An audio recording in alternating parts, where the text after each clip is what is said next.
Your AAA Foundation for Traffic Safety welcomes you to Freeway Driving. We're going to explore the safest ways to maneuver on today's freeways. We'll cover questions like, what's the best way to merge onto a fast-moving, multi-lane highway? How should you handle the mysterious weave lane? And how do you know when you've finally reached your exit? All this and more in Freeway Driving. Welcome to Driving Safety. I'm Patrice King-Brown. I'm John Burnett, and we're here today to talk about driving safely on superhighways. Freeways. Fast, multi-lane, limited access roads. Today's and tomorrow's. The highways of tomorrow are already being planned by federal and state departments of transportation. Smart highways of the future may control the speed of our cars and provide drivers with traffic data through in-car information systems. It's a project that won't depend on building new roads, but will simply make our present highway system work much more effectively through the use of technology. Even though the highways of tomorrow will be a significant advance, let's not underestimate the value of our current freeway system. Today's interstate highways are marvels of sophisticated engineering. They're designed for faster traffic, and they're safer than other highways because traffic travels on them in the same direction and at roughly the same speed. But safe as they are, they demand special skills at critical decision points. Let's take a look now at a typical trip on a freeway and see some of these special skills in action. Before entering a freeway, you should be sure that you know what entrance and exit you're going to use. Safety requires advanced planning. What's the best way to merge onto a fast-moving multi-lane freeway? Entering today's freeways, Patrice, can be safe and efficient if a driver follows a few important procedures. A driver should take care to enter the freeway smoothly and decisively. Accelerate to freeway speed in the acceleration lane with your turn signal on and identify a gap to merge into. Watch the gap in your rear view and side view mirrors and use head checks to watch your vehicle's blind spot. After a final head check, merge into traffic and turn off the directional signal. It's important not to hesitate on the ramp or acceleration lane and not to merge at too slow a speed.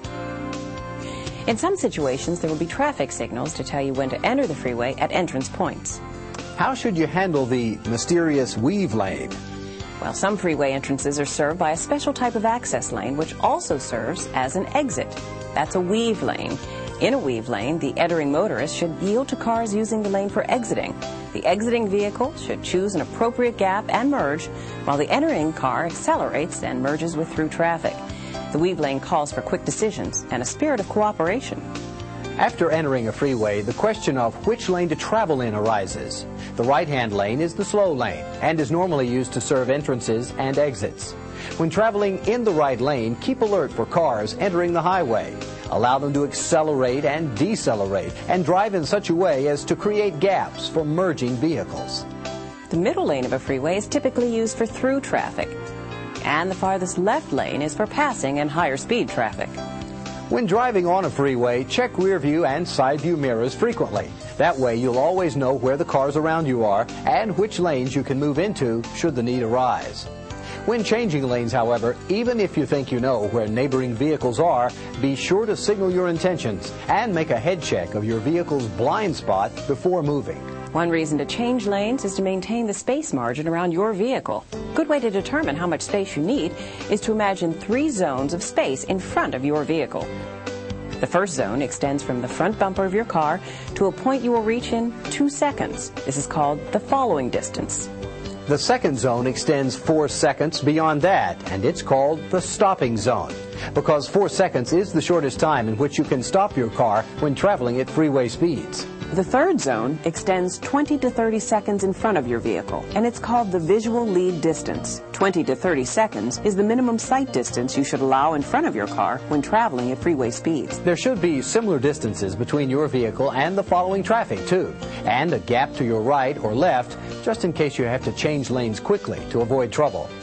If you're being tailgated, move over or speed up. If you should have to stop quickly on a freeway, you have to act fast. Tap your brakes lightly first to flash your brake lights and warn following motorists. Then stop as quickly and as smoothly as possible. Today's freeways are designed to give you all the information you need to make the quick decisions necessary for freeway driving. For example, occasionally one major freeway will separate from another at a junction not related to another exit.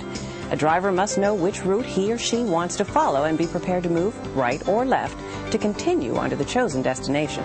These branchings are usually marked well in advance by diagram signs which show how the ramps are laid out. The main purpose of these signs is to prepare drivers for the lane changes they must make to find their chosen route.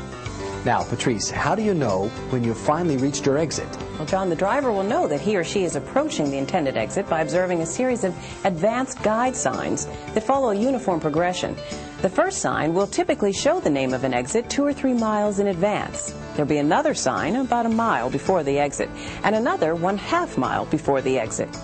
The exit itself will be marked with its name and an arrow indicating the position of the off-ramp. Upon observing the advanced guide signs identifying the intended exit, a driver should begin to maneuver the vehicle into the lane serving the exit. Most frequently, this will be the right lane, although occasionally there will be a left lane exit. Since exiting from a lane carrying faster traffic is more difficult, left-leading exits are clearly marked far in advance. Quick thinking is also necessary where a cross street is served by 2 closely spaced exits, one going north and one going south, for instance. Here again, the advanced guide signs give you all the information you need to know what to do. When you reach your exit, check your rear view and side view mirror. Signal your intention to exit. Double check the traffic around you, and don't forget that head check of your vehicle's blind spot. Merge into the deceleration lane as early as possible and use the deceleration lane to slow to ramp speed before entering the ramp itself. Take care, ramps frequently include tight curves. If you should miss your exit, go on to the next one. Never back up on a freeway. Let's take another look at a typical freeway trip. A careful driver knows the exits and interchanges before he or she starts out. In entering a freeway, choose a gap and enter the flow of traffic without hesitation.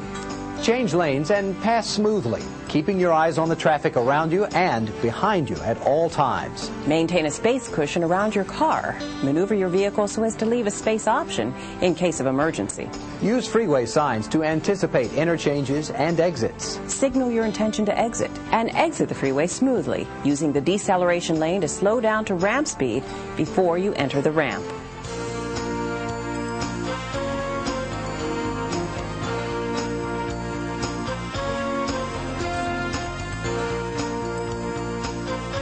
You know, when you want to get from one place to another, freeways like the ones we've seen here are the best roads you can choose. That's right, and the skills and habits that you've seen presented here are your best bet for a safe and pleasant trip.